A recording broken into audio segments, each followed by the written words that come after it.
नमस्कार, स्वागत है आपका न्यूज प्लस 21 में। मैं हूं आपके साथ में अविनाश चंद्रवंशी। छत्तीसगढ़ वन मंडल के सीसीएफ ऑफिस में पदस्थ सीसीएफ जेआर नायक के काले कारनामों के चिट्ठे बेहिसाब हैं। उन्होंने सीसीएफ के पद पर बैठकर एक छत्र राज चला रहे हैं।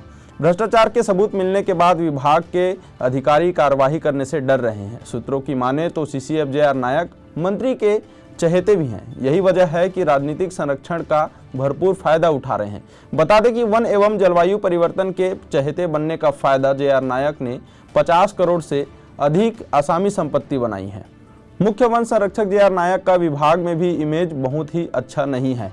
वृत्त का कोई भी कर्मचारी, चाहे वो वन रक्षक से उप वन मंडल अधिकारी स्तर का कोई भी हो, सभी इनके ब्लैकमेल के स्वभाव से परेशान है। इनके विभागीय कार्यकलापों के अलावा व्यक्तिगत कार्यकलापों को देखेंगे तो आप आश्चर्यचकित रह जाएंगे।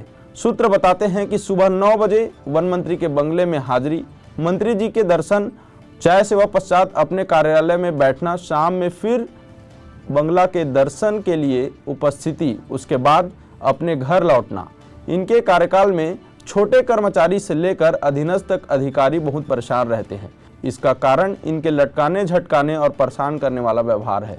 इसके लिए इनके द्वारा लिए गए 100 मोटो प्रकरण, नोटिस, विभागीय जांच के प्रकरण में की गई कार्यवाही सहित लिए गए निर्णय, वन रक्षक एवं वनपाल के पदोन्नति में वरीयता सूची में छेड़छाड़, नरवा योजना के कार्यों की जांच के नाम धन उगाही इत्यादि की जांच से उपर्युक्त तथ्यों की पुष्टि की जा सकती है।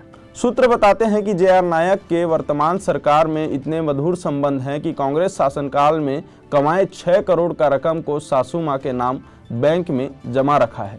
इसके साथ ही सासू मां के नाम पर P4A 700 सेक्टर 27 नवा रायपुर में जमीन परिवार के नाम, मंदिर हसौद में खसरा नंबर 56/8 जमीन, कबीर नगर रायपुर में 4 से 5 करोड़ का बंगला, धर्मपुरा रायपुर में लगभग 10 करोड़ का निर्माणाधीन बंगला, पिथौरा के आगे मेमरा गांव में 5 करोड़ का फार्म हाउस। इसके अतिरिक्त अन्य संपत्ति व बैंक अकाउंट जो अभी तक नजर में नहीं है, उन्हें भी जांच में शामिल करने से करोड़ों की संपत्ति सामने आएगी।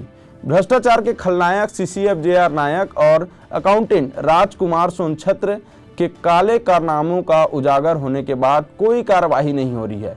बता दें कि हरितिमा पर्यावरण संरक्षण सेवा समिति के अध्यक्ष से 80,000 रुपए की रिश्वत लेने के बाद भी 8,36,000 का पेमेंट नहीं किया गया।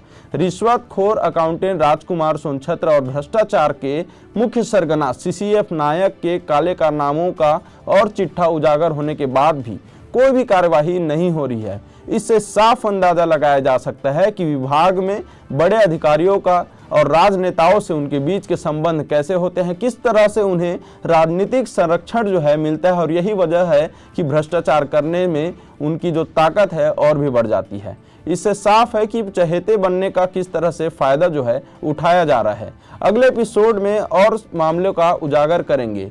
तब तक के लिए देखते रहें न्यूज़ प्लस 21, आपके हक की।